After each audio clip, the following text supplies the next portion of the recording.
তারেক রহমানের সর্বোচ্চ নিরাপত্তা নিশ্চিত করা হয়েছে।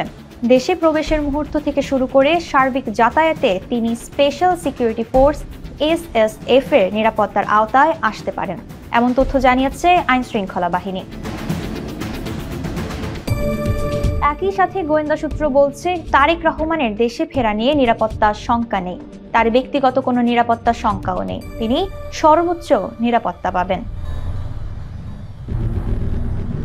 গোয়েন্দা সংস্থাগুলোর তথ্য অনুযায়ী ৩ ডিসেম্বর পর্যন্ত তিনি লন্ডন থেকে দেশে ফেরার কোনো আনুষ্ঠানিক প্রক্রিয়া শুরু করেননি। এদিকে খালেদা জিয়ার কয়েকটি গুরুত্বপূর্ণ মেডিকেল টেস্টের ফলাফলের ওপর নির্ভর করছে তাকে বিদেশ নেওয়া সম্ভব কিনা। বিদেশ নেওয়া সম্ভব না হলে তারেক রহমানের দ্রুত দেশে ফেরার সম্ভাবনা রয়েছে। এমনকি সূত্র বলছে ১১ ডিসেম্বরের মধ্যেই তিনি ফিরতে পারেন। বিএনপি মহাসচিব মির্জা ফখরুল ইসলাম আলমগীর বলেছেন, খালেদা জিয়াকে বিদেশে নেওয়ার মতো শারীরিক অবস্থা পর্যবেক্ষণ করেই ভারপ্রাপ্ত চেয়ারম্যান তারেক রহমান দেশে ফেরার সিদ্ধান্ত নেবেন।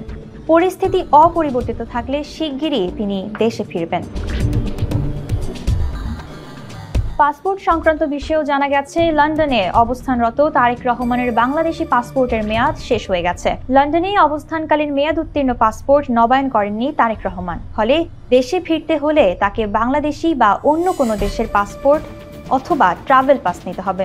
এ বিষয়ে পররাষ্ট্র উপদেষ্টা মোহাম্মদ তৌহিদ হোসেন জানিয়েছেন, তিনি চাইলেই ইস্যু হবে। বিএনপির ভারপ্রাপ্ত চেয়ারম্যান ট্রাভেল পাস চাননি।